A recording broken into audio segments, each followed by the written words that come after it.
3+ hours a day in their cells, that they were hungry, that they were starving, and the prison warden responded by saying that it was about a piece of cheese on a sandwich or the wrong meat size. I think most of us know that that's not what this is about. That's not why 15 people have committed suicide inside this prison since 1998.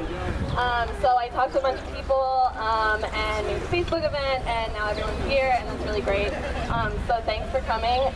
The first person we're going to hear from, we're going to have a number of speakers, and the first person we're going to hear from is Bryce Serrano, who is actually a former prisoner in Lancaster County Prison. How you doing? Can you hear me? Yeah. Yes, as she said, back in, I would say 2002, a friend of mine was, he was gunned down, killed, and his brother was also gunned down. And, you know, I'm going to give you a little bit of backstory. So basically, myself, my brother, and a friend of ours, you know, we go visit. Here we get the runarounds from the people at the hospital stating, you know, that he's here, he's there, so on and so forth. So we go to leave. At this point, I'm 18 years old at the time, and just turned 18. I was a month away from going to basic training because I went to go serve this country. Now, the cops decided that we were there in a position to, you know, to assassinate at this point. That's you know, that's what we got. You know, automatic wrong. I was in basketball shorts, basketball jersey, and flip-flops. There was nothing, no way I could handle anything in any manner to do anything wrong. Fast forward some time, I get charged with over 13 felonies for assault on an officer. Now, mind you, I did not one thing in an aggressive manner to these police officers except ask what's going on, and they got my brother surrounded. I was met with pepper spray and a baton. To this day, I still get, you know, very anxious when I see police officers. You know, that's a constant, you know, everyday interactions with police officers shouldn't be that way. So now, fast forward to my time here, I get in there and I started off in the MHU, which is the medical housing unit. I spent about 2 weeks of that time there. And in that 2 weeks, I see a prisoner stripped naked of all his arms and tossed to a blanket inside the cell because he's a suicide threat. So that's how they handle suicide threats. They attack you physically with about 6 or 7 people to get you down, strip you naked, and then they'll throw a blanket inside there and tell you to cover up with that. It's a makeshift blanket. Basically, looks like a robe. So that's what I saw. But what I did witness is a suicide that's not even listed inside of this thing. Counterpart to my cell, one of the inmates there is trying to get his R&R bail. And for that, if anyone's ever been in the system, you need that address, an up-to-date address, and that's what he was fighting for with his mother. And quite frankly, you know, I'm sure that his mom wasn't happy with him being there. You know, he was an older gentleman, but all he was trying to do was, you know, get home at this point. The CO didn't really care one way or the other. He hangs up on the phone, and that's the last time that lady spoke to her son. Now, me as a young man, that's what I witnessed. Now, for anybody, you know, here to say, well, you know what, if you didn't fight the police, you know, you wouldn't have been in that situation. Well, I'll take it a step further and say, well, if the police didn't automatically presume me guilty of something, you know what I'm saying, in the nation where we're supposed to be presumed innocent regardless of, you know, our skin tone, you know, our background or whatever. There's a lot of individuals here that's just here for a parking ticket. You know, and they can't pay for parking tickets because they can't find a damn job. And I'm sorry if I get to, you know, using some foul language, and you might have to bleep me, but quite frankly, sometimes it takes a nice choice of words to overemphasize something. And the whole cheese thing, it's a lie. It's quite frankly, it's a lie. You know, when you get, you know, the servings of food to not even, you know, sustain a toddler, I feed my toddler more than what they used to give me here. I went in there weighing 250 pounds. I came out after doing 2.5 to 3 months. I came out, you know, 30 pounds lighter.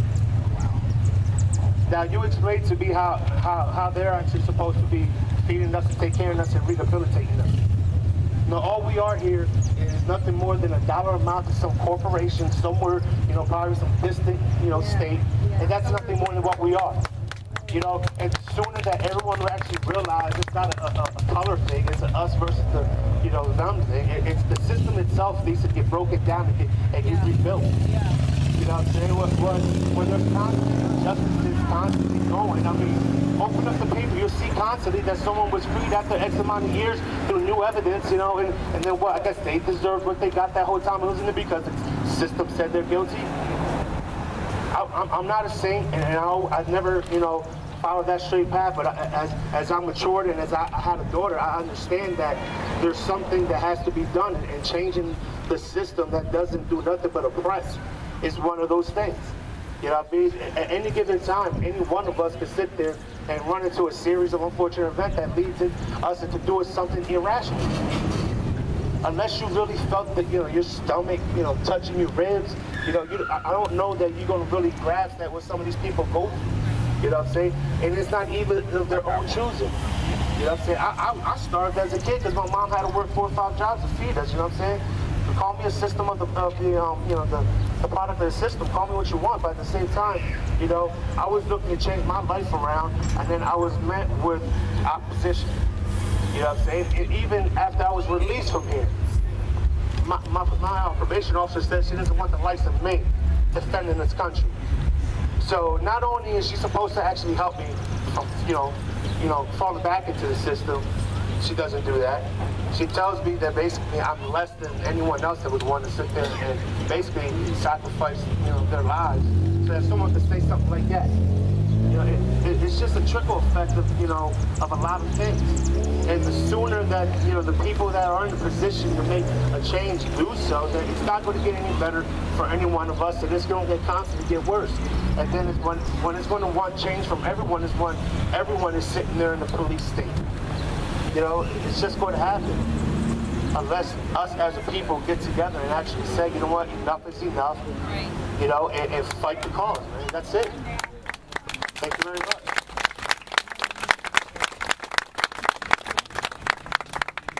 All right, thank you very much.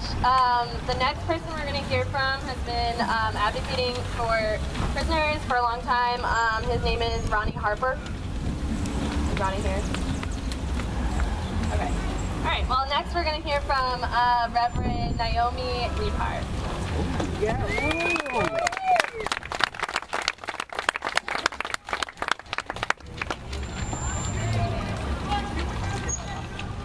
I want to name that we are here today because of the courageous men and women who took the risk to scream out of these windows.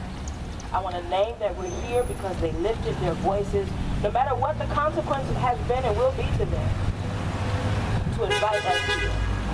They screamed loud enough for us to hear them. And we should have been paying attention.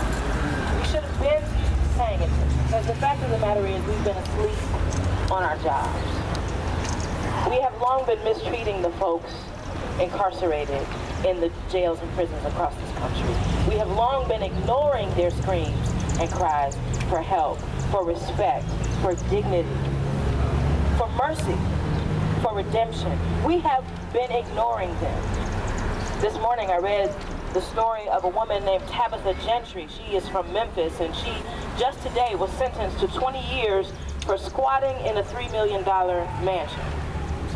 The judge called her a pain, a nuisance in the courtroom. Sentenced her to 20 years for squatting in a $3 million abandoned mansion. I think about Marissa Alexander, the woman from Florida who was given a mandatory minimum sentence for firing a warning shot into the air, trying to protect her children, trying to protect herself from her abusive husband. We have been asleep on the job. We should have been long ago here. There are more than 1 million women behind bars under the control of the criminal justice system in the United States. More than 1 million women. Women are the fastest growing segment of the incarcerated population.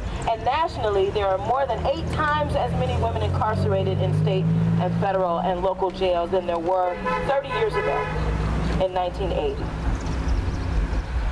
Among those women in prison, 2/3 are mothers of a minor child. 1.5 1.5 million children have parents in prison.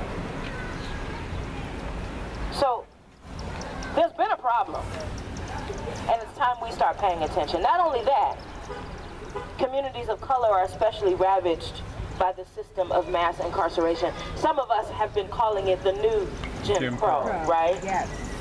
People of color make up 30% of the U.S. population, but 60% of those in prison. Not 30%. 1 in 3 black men can expect to go to prison in their lifetime. People of color have a disproportionate number of encounters with law enforcement. Black people, Latino people, 3 times more likely to be searched during a traffic stop. Black people, twice as likely to be arrested, 4 times as likely to experience the use of force in an encounter with the police. So let's talk about racial profiling. Let's talk about over-militarized policing in the state of Pennsylvania, because this ain't about cheese. Yeah. Students of color face harsher punishments in schools than their white peers do. Higher number of youth of color incarcerated. Let's talk about juvenile justice in the state of Pennsylvania, because this ain't about cheese. Women of color overrepresented in the criminal justice system. Black women, 30% of all incarcerated women, although black women represent 13% of the female population generally in this country. Hispanic women represent 16% of incarcerated women, only 11% of total women in the U.S. Black people receive longer sentences, 10% longer than white offenders for the same crime. Black people, 21% more likely to receive mandatory minimum sentences. Let's talk about sentencing policies. Yeah. Let's talk about disproportionality, because this ain't about cheese on a sandwich. Thank you. Felony disenfranchisement policies have led 11 states to deny the right to vote to more than 10% of their black population. So let's talk about political marginalization, because this ain't about cheese on sandwiches. Yeah. Studies have shown people of color face disparities in wage trajectory after they get out of prison. So let's talk about reentry work. Let's talk about welcoming people back into community, giving them a living wage, a fair wage, because this ain't about cheese on sandwiches. The sad fact is that it's profitable to keep people behind bars. We make money on the backs of inmates. We create products using prison labor. We build prison in anticipation of future crimes that haven't been committed yet. The fact is, it's preferable to keep people behind bars, away from our sight. We don't want to see them. Keep them hidden. Keep them dehumanized. Keep them down so that the rest of us can feel up. The rest of us can feel better. We can justify by saying, oh, their lives don't matter. This is not about cheese on a sandwich. It's time for us to wake up, because they are screaming, and we best listen. They are screaming, and I want to know from you today, will you listen? Yeah. They're screaming. Will you listen? Say yes. Yeah. Will you listen? Say yes. Yeah. Will you listen? Say yes. Yeah. It's about the cheese on the sandwich. Everybody deserves human dignity. Everybody, no exceptions. So we're here now. We may be a little late, but we're here because everybody deserves respect. God bless you. Thank God.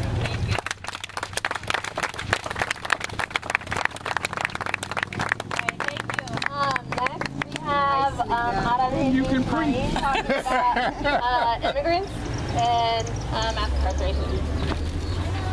Thank you, Zoe. For the monolingual challenge, I'll be coming back for you in just a couple seconds, so stay with me.